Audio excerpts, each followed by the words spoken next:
as the government of Kazakhstan claims the country's power services are stabilizing, thus a Bitcoin hash rate could be on its way to recovery.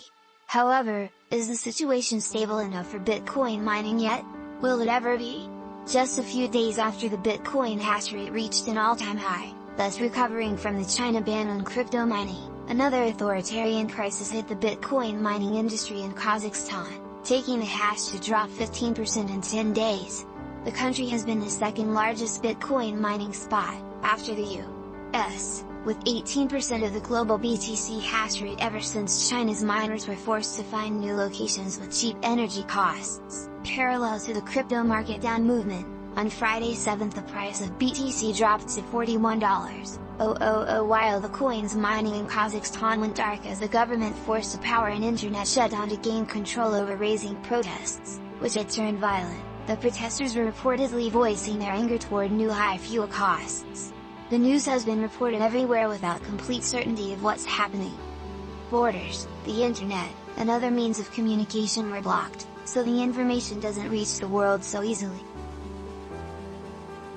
The latest reports had shown that the uprising has been tamed as Russia's President Putin stood proudly as the military ally who sent paratroopers last week. A demonstration of power through force. President Kassym-Jomart Tokayev called it an attempt to coup, Reuters reported. He alleged that it became clear that the main goal was to undermine the constitutional order and to seize power. Both countries had referred to the uprising as a foreign-backed insurrection, failing to blame someone or somewhere in specific. "Old man out" was the protesters' favorite chant. "We are not terrorists," read a banner from 40 activists.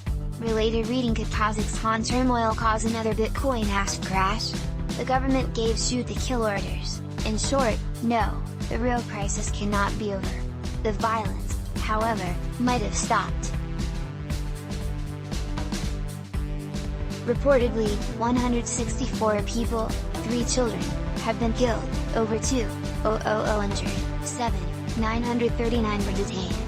The violence has been by far the worst seen in the country since independence from the Soviet Union in 1991. The Telegraph reported one man who had ventured out to find food was shot dead, according to.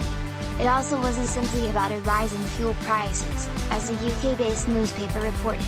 The citizens' despair also comes from frustration at economic stagnation, revulsion at elite corruption and anger at the dilapidated state of social services and healthcare despite Kazakhstan's oil and mineral wealth. The National Security Committee of Kazakhstan claimed that the situation has stabilized and is under control and declared the date as a day of mourning.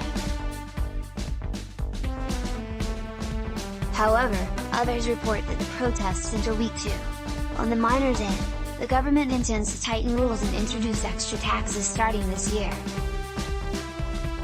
Currently, reports are showing mixed signals about the impact of these events on the industry.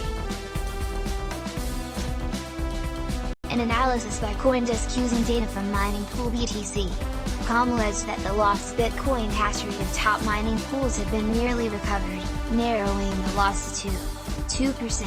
The portal reported Alan Dordzhiev, head of the Kazakh National Association of Blockchain and Data Center Industry, had told them that the situation had been almost resolved and despite the blackouts, crypto mining regions were totally fine.